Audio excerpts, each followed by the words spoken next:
Good morning. Good morning. Long time no see. I know, it's been a few weeks. I'm not myself when I don't get to podcast with you. I know. So you moved. Your backdrop is different now. It is, yeah. As I'm sure the listeners can hear, I'm in a different space. New apartment. Went from downtown Boston to Somerville, which is like an almost adjacent town. And yeah, it was totally painless. I hired some movers. That was a great decision. I had an interesting conversation with one of the guys. It was great. They're so fast. They were like moving up and down the stairs so quickly, and just like they laughed at the amount of stuff I had, which is pretty minimal, and just loaded it so very quickly. I was talking to the like head mover guy as I was like paying at the end, and he was saying that they had a job before my apartment and they had one after. And so they were like moving 3 people that day. And I was like, holy crap, that's got to be like really tough on your body. And he's like, actually, we're doing this like 6 days a week all day, and it's fine.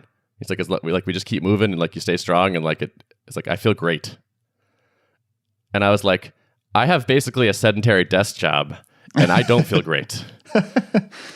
And that's like something that I sort of kind of knew, but it's very counterintuitive. Like you would think, like if you have this cushy, easy lifestyle, you should like your body's just like, oh, I'm not being stressed at all. I'm in like such a good, happy place.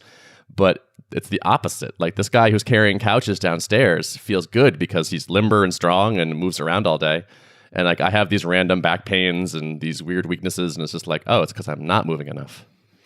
The whole concept of exercise to me is actually feels like a paradox. Like it's good for your body to break down muscle tissue and have it rebuild itself. And it seems like it would be bad for your heart to make it pump really fast because you're like straining that muscle. But actually, it's precisely what you should be doing. So yeah, I've always been fascinated by that. For those guys, probably they're doing so many of the same types of motions all the time, lifting boxes or, hoisting up large objects. And I bet their bodies have really optimized for that path, So like those muscles on that critical path are like, no big deal, Definitely. Yeah, and that's what like the body seems to be really good at. It's like, all right, just throw me some tasks and I will get good at those tasks. Yep, exactly. Yeah, it was pretty badass. I've gotten a massage a few times here in the city, and the lady who does them, I've asked her before, like, do you get tired after a day of doing this? Because anytime I try to give someone a massage, just like with my hands on their shoulders or something, like within, I don't know, 5-10 minutes, my hands are cramping and I'm like trying to like change position. But she's like, no, actually, same kind of thing as those movers. Like, no, I don't feel it at all. It's like there's ways to do it where she's like relying on body weight more and not straining muscles. But like, yeah, same kind of thing.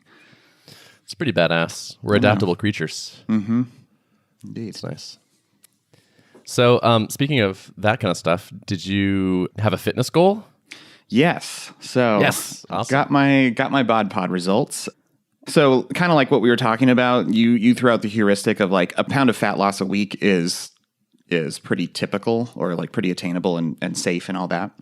So I've been fiddling with like, what if I add this much muscle, lose this much fat, kind of tweaking with the numbers to see what will get me into the ideal range. I'm at like a 25% right now. So that's like by Bod Pod's measures, it's like right in the middle of the, you're kind of overweight, but not like obese range, right? That puts me at about 10 to 12 pounds of fat loss. Obviously, the more muscle I add during that time frame, the less that number needs to go down. But what I'm not totally clear on, maybe you have an idea of this, is I don't know what I can expect for like actually adding muscle mass.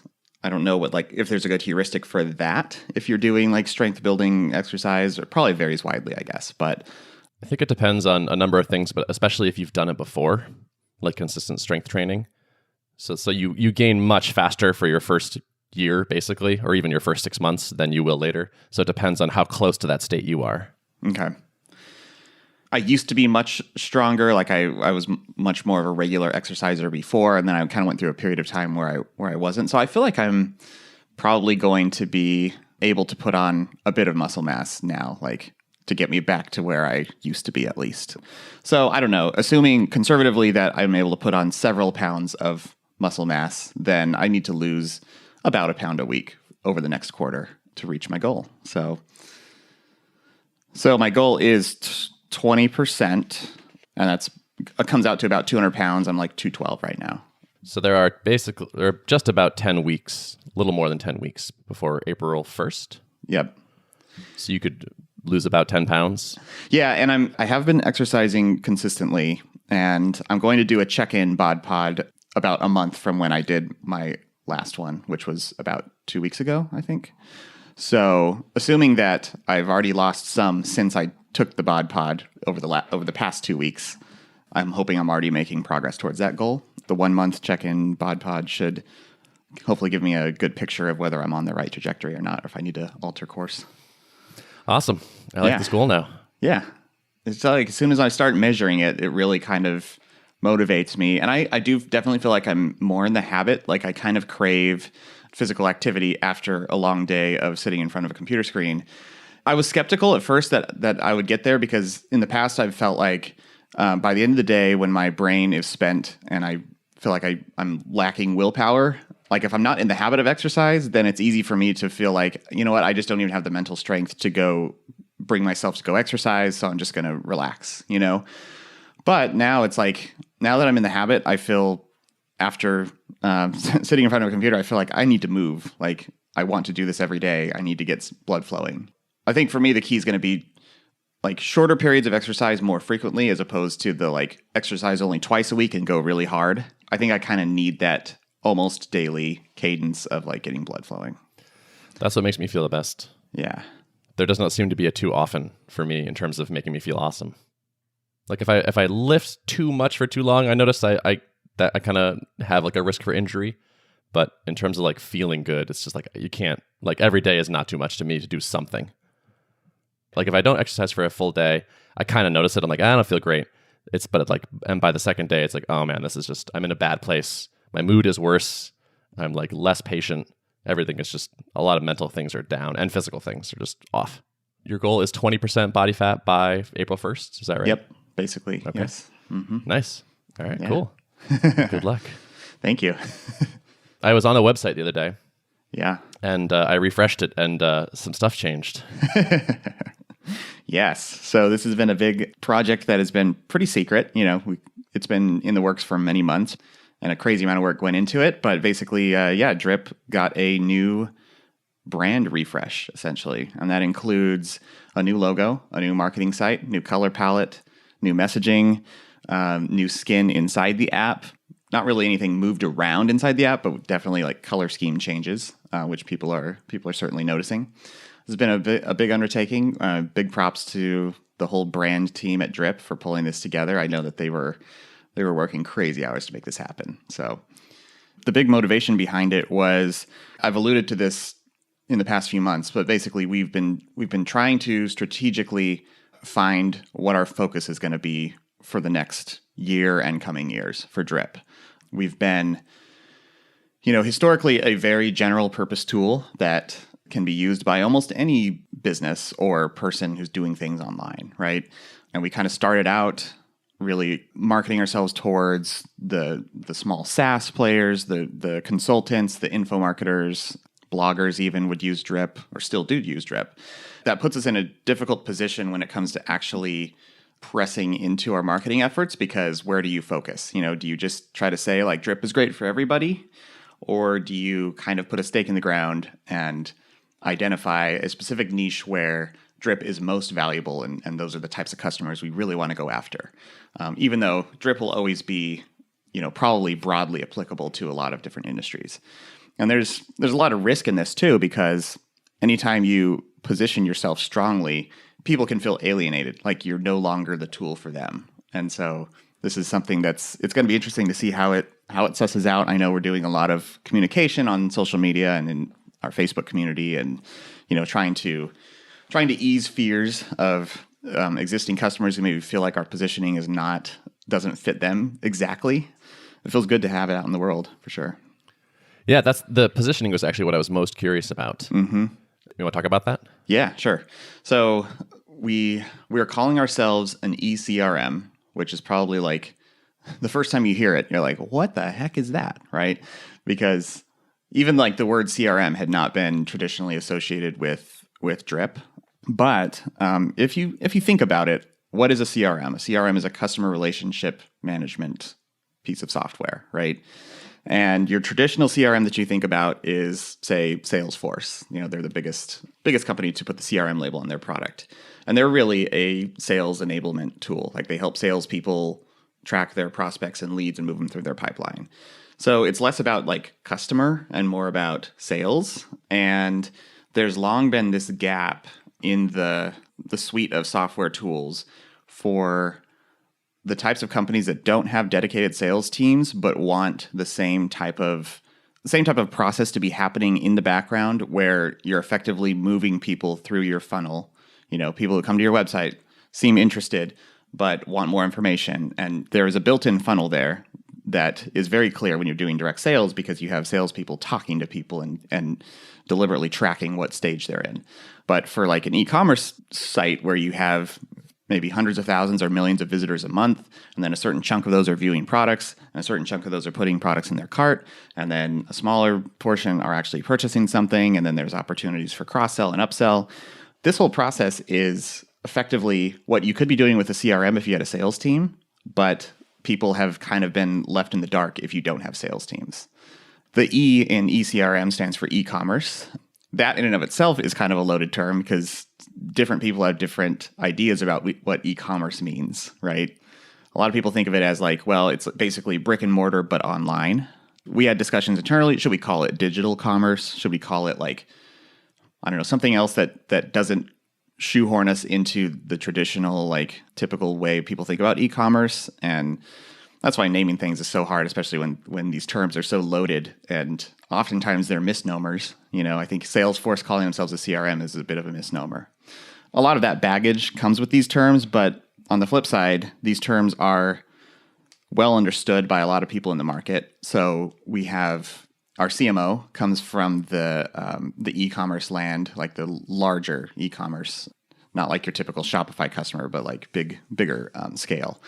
And for him, when he hears the word CRM, he says, yeah, they've been trying to sell us basically this promise for many years, but nobody has actually delivered on it. And so Drip has an opportunity to be, to actually deliver on the promise of a CRM for teams without sales teams. And so I think like probably the mid-market segment of folks will probably resonate quicker with the way with what we're calling ourselves. And then it's a bit of an education play at the smaller end of the market to really inform people about what we mean by that. When you're saying e-commerce, what does that mean? Is that strictly physical goods or no? No. So it's anyone who's selling things primarily online. Those things could be info products. They could be ticketing. It could be like a ticketing website that's selling tickets to shows online. Basically, anyone who's doing commerce on the internet would fit into that category. Is that really much of a narrowing of Drip's focus then? Like I would assume that pretty much everyone that pays for Drip is selling something on the internet. Is that not true? Actually, not the case. Okay. Like if you think about a blogger who's really just building personal brand, they're oftentimes not actually selling products. There's certain other types of use cases, and right now it's like I don't know, less than a majority of Drip users fall into like traditional e-commerce. And then there's kind of other ones that maybe wouldn't call themselves e-commerce, but actually are doing commerce. So I think it's probably a majority of Drip users today are actually selling things, but they don't consider themselves e-commerce, if that makes sense. And so does it make sense to identify yourself as being for e-commerce people because the future customers you want to go after would identify themselves that way? Yes, exactly. So one of the ways that we're shifting, that the product is shifting to honor this positioning is that, we've traditionally, all the metrics inside of Drip have traditionally been like an email service provider type metrics, like open rates, click-through rates, unsubscribe rates.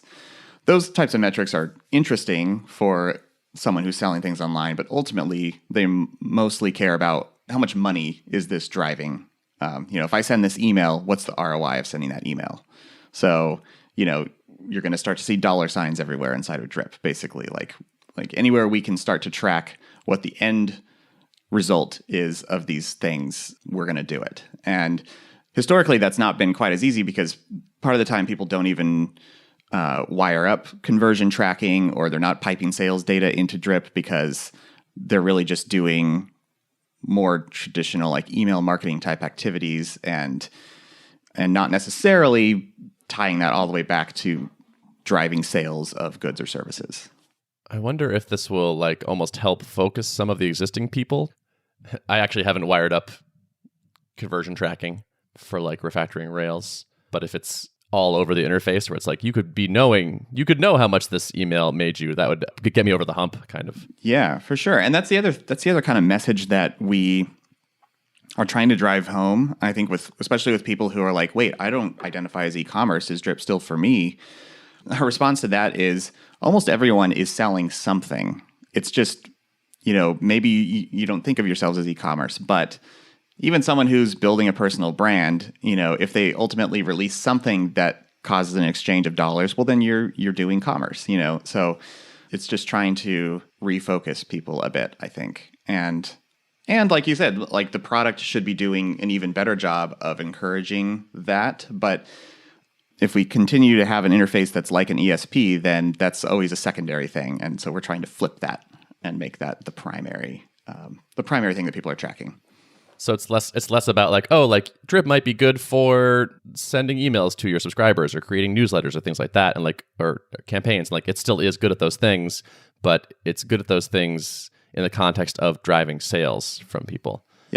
Yep. And less focused on maybe you just have a bunch of subscribers that you never sell anything to. That's sort of you're a less good fit for Drip, or where Drip will go, I guess. Yes, exactly. Okay, I get it. Yeah. How do you feel about it? I feel good. I think it's funny because like people don't like change, right? So anytime this happens, I remember when GitHub made a few critical changes to their UI, when they changed to a dark bar from a gray bar, and everyone was like, the apocalypse has come. I can't use this app anymore. It's so distracting. And then a week went by and now nobody talks about it, right? Similar when they like changed their font from Helvetica to the default OS font, and everyone's like, this is terrible.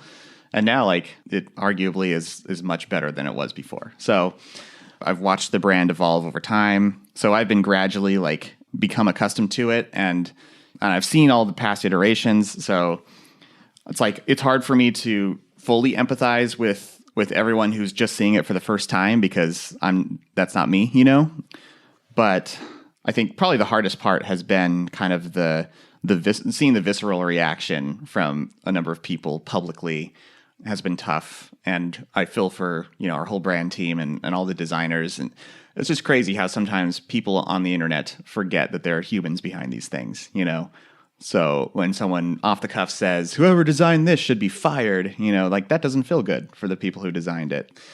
All these types of experiences make me more empathetic to when I see other brands do this and know that like, this is a little bit controversial, and that's kind of where you want to be. You want to be in the zone where people either love it or hate it, because that means you're resonating with a certain group of people. And the people who hate it, well, maybe they're not the best fit, But when you put yourself into that position, you're always opening yourself up to a lot of drama from a community. So totally, yeah. There's something about design changes that definitely provokes a lot of emotional response, and people lash out. But you're so right that it really is fleeting. I've had a couple experiences recently of things I use changing, and at first I'm like, oh my God, like I like want to write an angry email.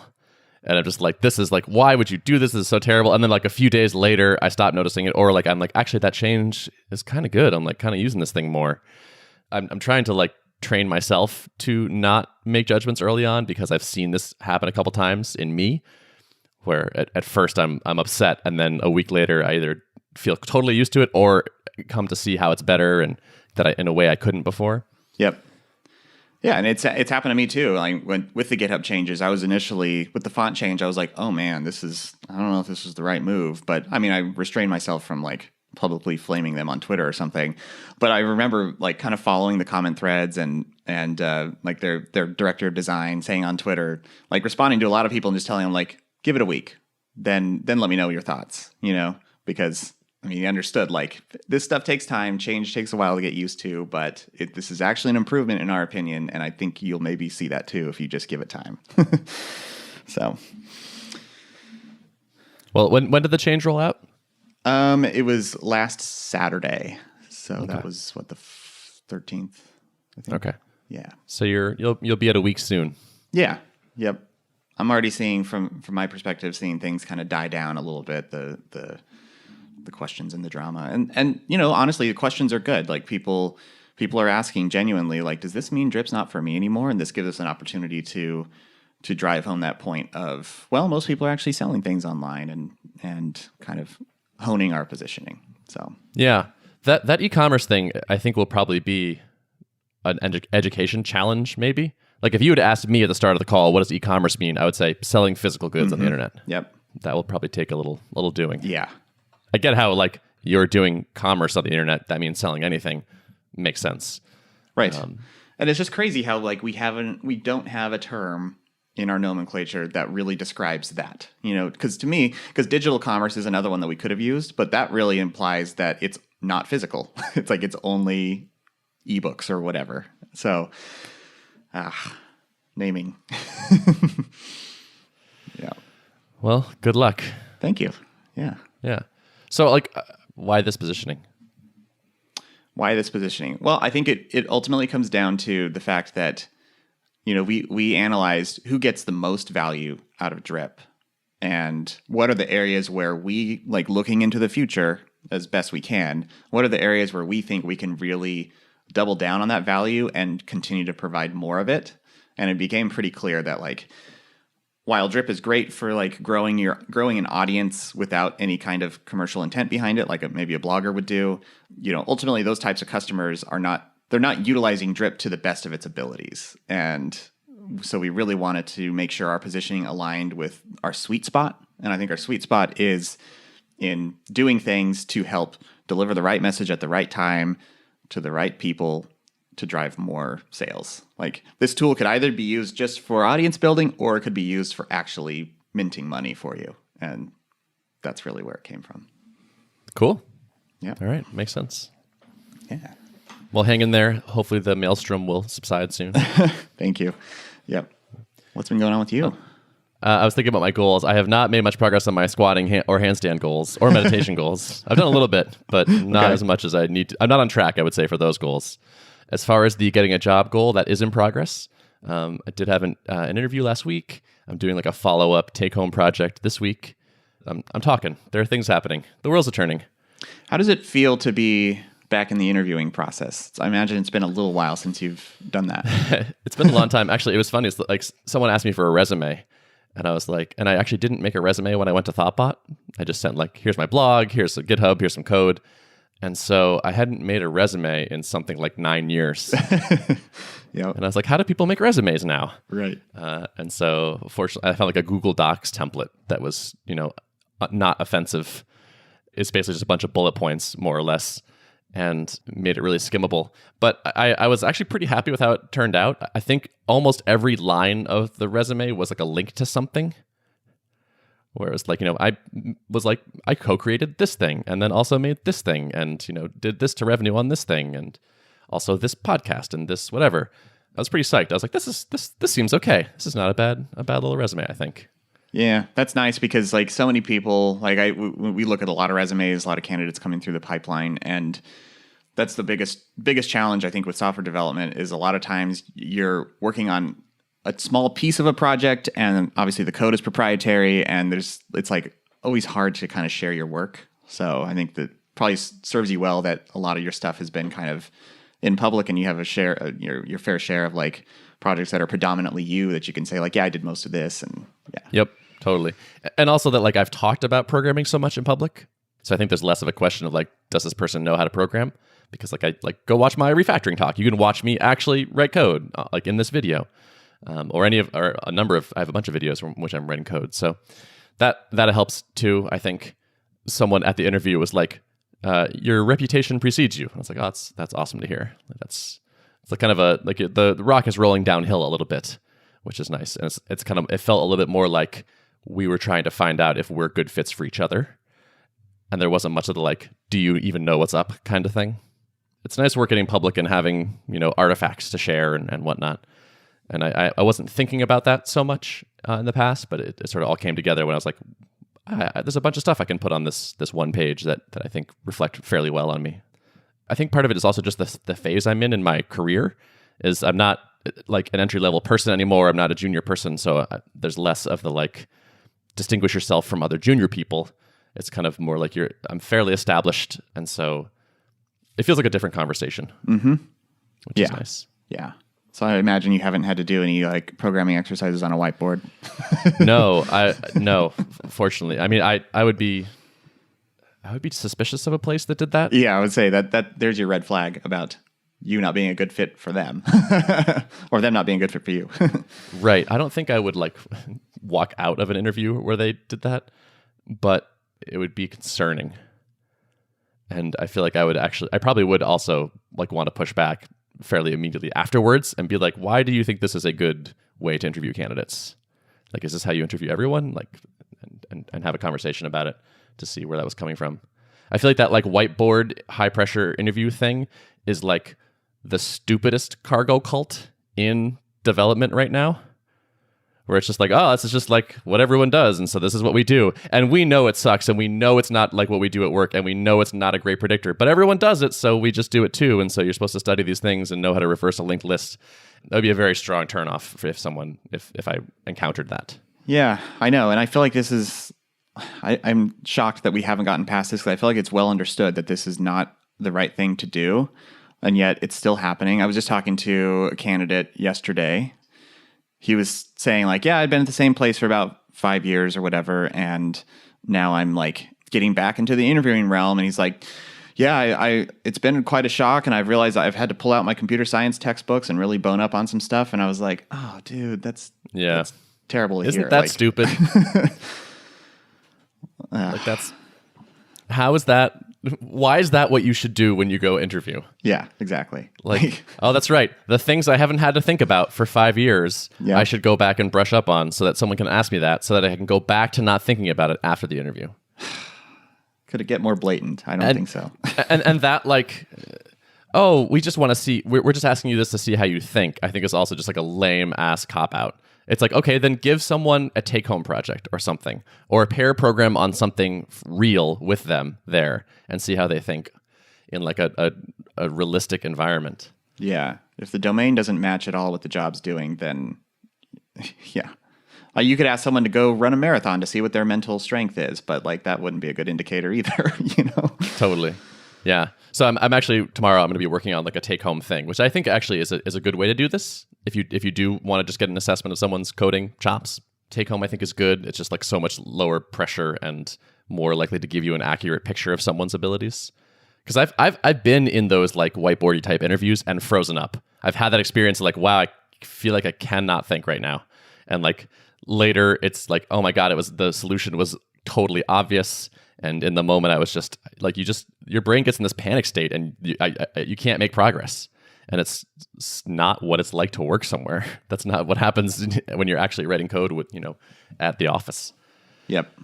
We've done take-home projects and pairing. More recently, leaning towards pairing because that's so high fidelity to see how someone works. But I think like one of the things that I've been cautious about is like, okay, this person's very likely going to be nervous, and they're not going to necessarily be performing at their normal level. So, making them feel comfortable enough to like, look, we get it. Like, this is not.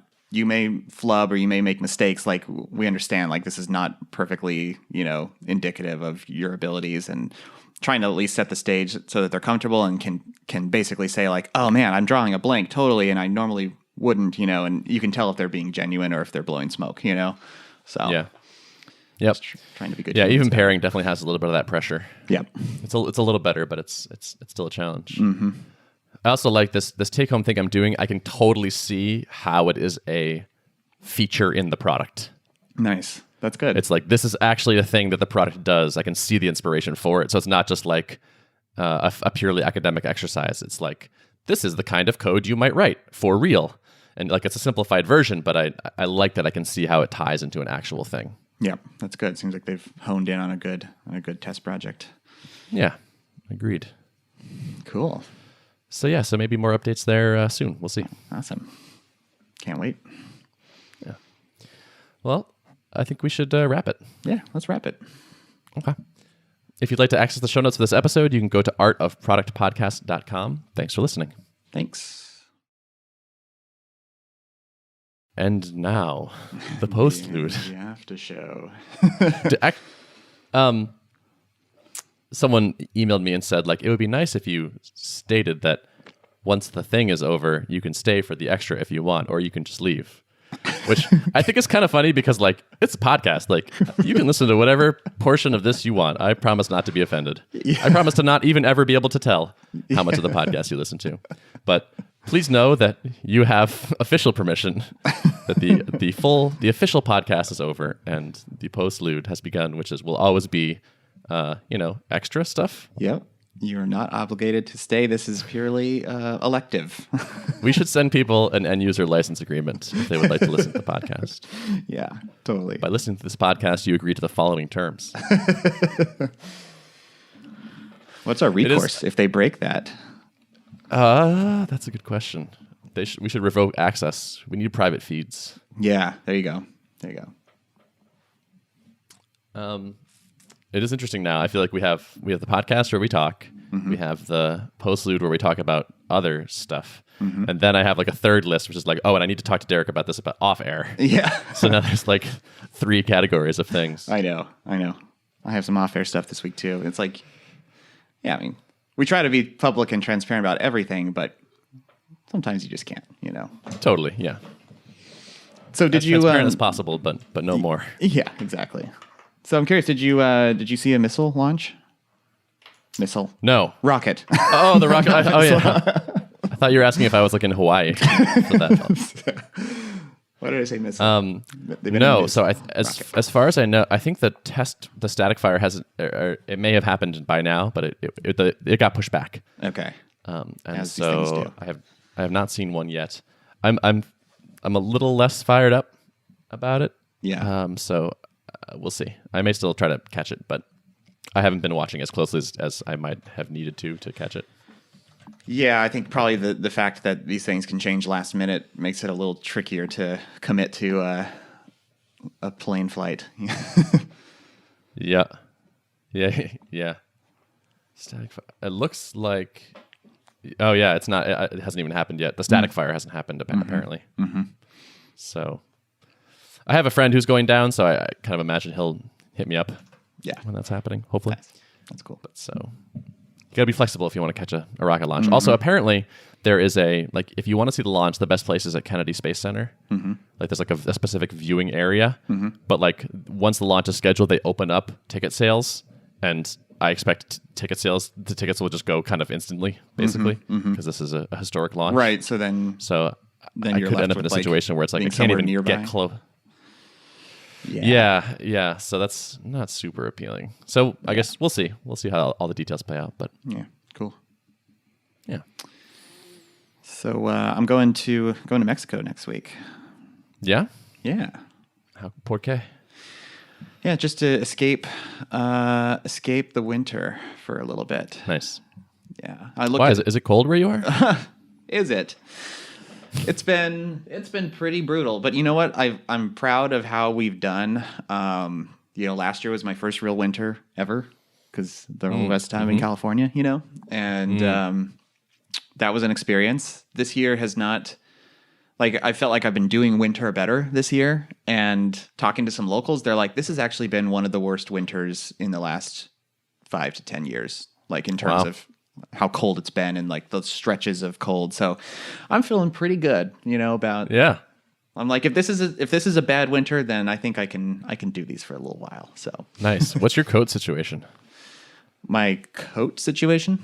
Yeah. How do you insulate yourself? Good question. So I'm not a huge fan of wearing many layers all the time, especially because you're in a t-shirt right now. Yeah, I'm in a t-shirt right now. Buildings are and then naked from the waist down. Yeah, you would never know. Yeah, I assume. Of course. Doesn't everyone work that way? Yeah. So like buildings are always warm, and I run on the warmer side. So yeah, I usually wear a t-shirt and a sweatshirt And then I have a really nice, I think it's Marmot brand. It's like a it's like a 700. What's the rating? I think it's like a 700, and I don't remember what the exact. It's like the down fill, yeah, fill power. Fill power, yeah. It's like a 700 rated, which is pretty strong, I think. And it like kind of like elastics around my wrists, and fortunately the arms are long enough, which is awesome. And it's got a hood that I can flip up, and that's really what I do almost all the time. Is it a parka? Does it come down past your waist? It does not actually. It's like comes down. It's like a little longer than any of my shirts, so it gives me enough coverage. But then I just wear jeans and snow boots. Wow. Yeah. No, nothing under the jeans? I haven't done a base layer there yet. I probably, if I'm going to spend any kind of like meaningful amount of time outside and not just like, a few minutes walking to the office or to my car, then I really should be doing that probably. But do you drive to work? I usually bus actually.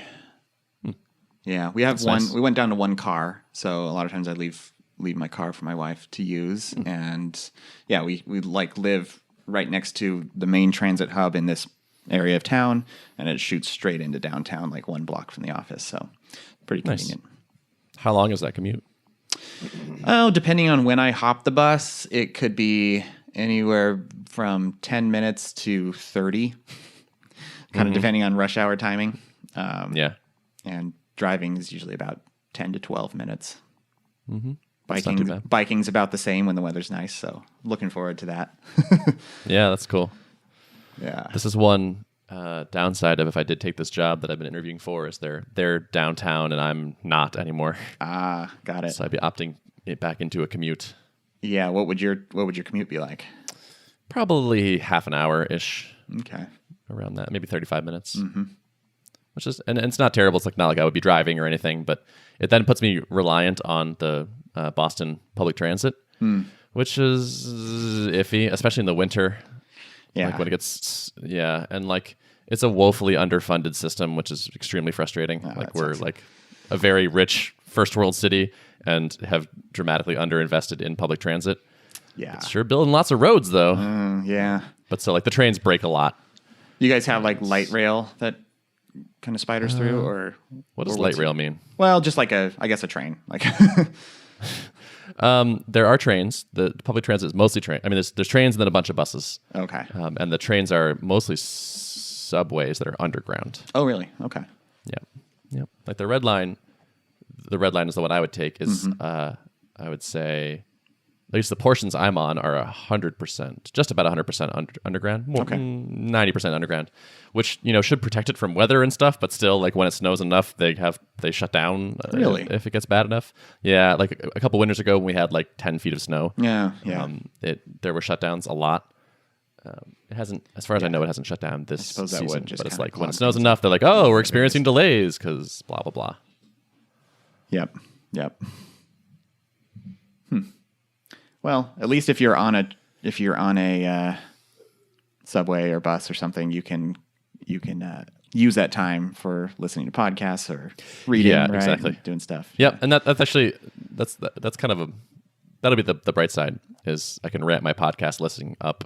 And have a bunch of stuff. Yeah, that was I ordered one some thing. AirPods the other day. Oh, did you? That's cool. Yeah. I'm thinking about making the dive. I've heard good things. They're still hard to get a hold of. Like I ordered, like they're not going to come for 2 or 3 weeks. Oh, that's right. You were mentioning that. Yeah. That's nuts. But that was the one thing, like the silver lining of my commute I had back in in Fresno, because I lived about 35 minutes from where the drip office was just using that time to, sometimes I would just drive in silence and think and clear my mind. Other times I would listen to a podcast or an audiobook or something. And when I cut that part out, when I like stopped commuting more, or when we moved, like I was like, wow, I don't really have like my prime podcast listening time is gone now. So I had to find other times to do it, but that was one of the nice things about a commute. Yep. So I'm confirming right now. I think you saw with Sherry about having her come on next week. Awesome. Yeah. So that's a sneak peek. If you stuck around for the postlude, Sherry will be Sherry Walling. Did she change her name? Did she go by Walling? I think she goes by Walling. Yeah. Okay.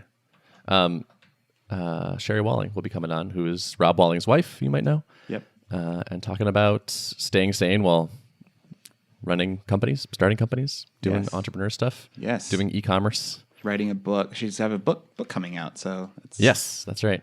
It's gonna be awesome. Actually, I see her email. I think next week is next week the first? No, that's the following week, huh? Oh, she's free at 2/1. I see. Okay. Oh, maybe not for a little bit. Looks like a couple weeks. Yeah, a couple weeks. So I may actually be on to join on that interview. So that'll be cool. Cool. Nice. Yeah. So yeah, having a guest, that'll be good. I had another thing. What was it?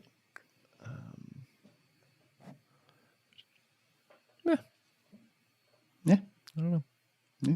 Nothing. All Never right. mind. Well, should we wrap it? Should we move to the Let's for wrap our ears it. only section? Yes, let's do that. Time for phase 3. All right. Take it easy, everybody. See you later. Bye-bye.